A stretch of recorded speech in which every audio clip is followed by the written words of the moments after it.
Okay, so continuing on, we have this STXL workflow.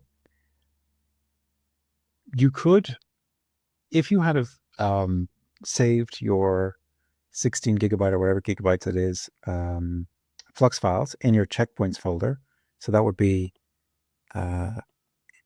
if we were Comfy UI models,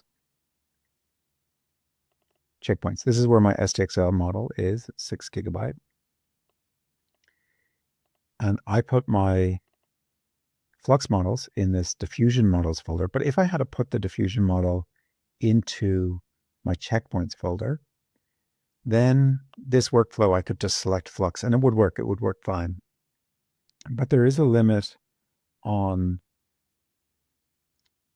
the kind of clip that can be used. So this could sort of say that Flux can take much longer prompts than STXL, but in the default workflow, they might be limited to like 70 tokens. Let's just call it 70 words, where when this other workflow I'm going to show you, that it can be expanded up to 500 words or something like that. So much more detail, and Flux can understand just much more detail and benefits from longer prompts.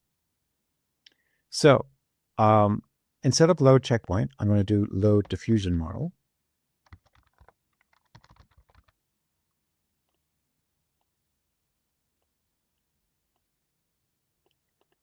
And this for me is default the dev FP8. So I kind of went through this in the slides with the digital craft students, but we're going to use, there's different versions of Flux. Pro is a commercial version. So if you're going to sell or use the images you create in Flux in commercial ways, you're meant to get the Pro version model, which is paid. But the dev one is the open source one. And FP8 is what makes it a really light model. Now, still 16 gigabytes, but the FP32, the full model, would be much, much larger and much more detailed. So that's the model we're going to use here. For the weight type, it should be already installed. I'm going to use this E4M3FN. And I can see this only has a model where this has model clip VAE. It's because this alternative method is going to have them separately. So model to model, and then I'm going to do VAE load or load VAE. And I'm going to choose just AE.SafeTensors. And this is sort of a matching workflow that AE.SafeTensors works with Flux. So you always need to kind of match, your parts. If you have a BMW car, you need BMW parts throughout or compatible BMW parts. And this is compatible with this. So the one thing we haven't got now is the clip. So I'm going to do dual clip loader, and this is what allows us to get longer prompts. So it should have clip 1 and clip 2. I'm going to do clip L or clip I, I'm not sure which one it is. And then this T5 XXL FP8.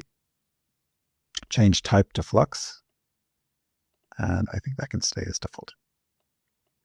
Okay. So let's just move things a little bit over here.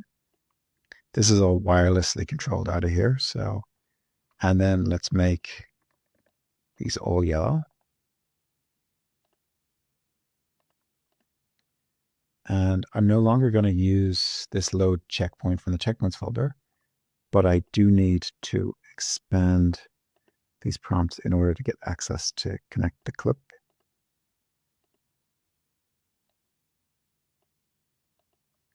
I can tell you this. Okay, so both over that. And I might just put a reroute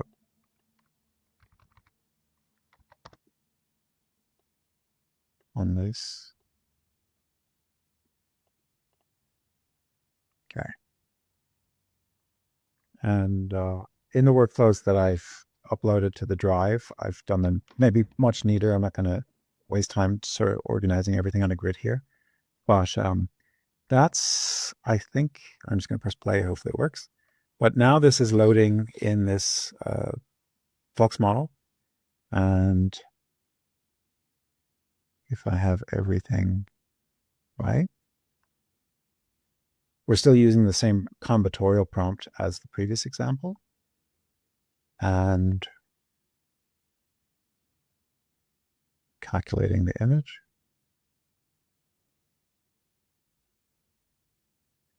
So this is the previous one, the SCXL one. You kind of see the quality of it. And now we'll see what Flux does by comparison as it replaces it. Of course, it's going to be a different prompt because it's going to pick random variables for the type of architect, the time of day, the type of tree. I think I said it already, but it takes initially a little bit to load the model into the video RAM of the graphics card. But once it's loaded in, the second prompt should be faster, and third, fourth, every subsequent prompt should be faster once it's loaded into memory.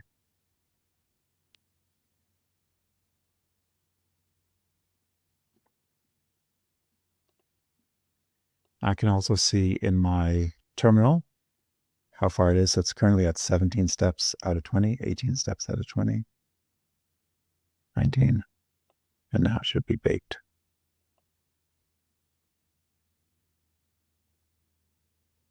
Okay, so it's still a little blurry because there's one other thing we need to change that I forgot. So the CFG is currently 8. If you read the documentation for Flux, this generally is much closer to 1. And let's do another image now. Definitely shouldn't be this low quality, and it's sort of a sign something's wrong.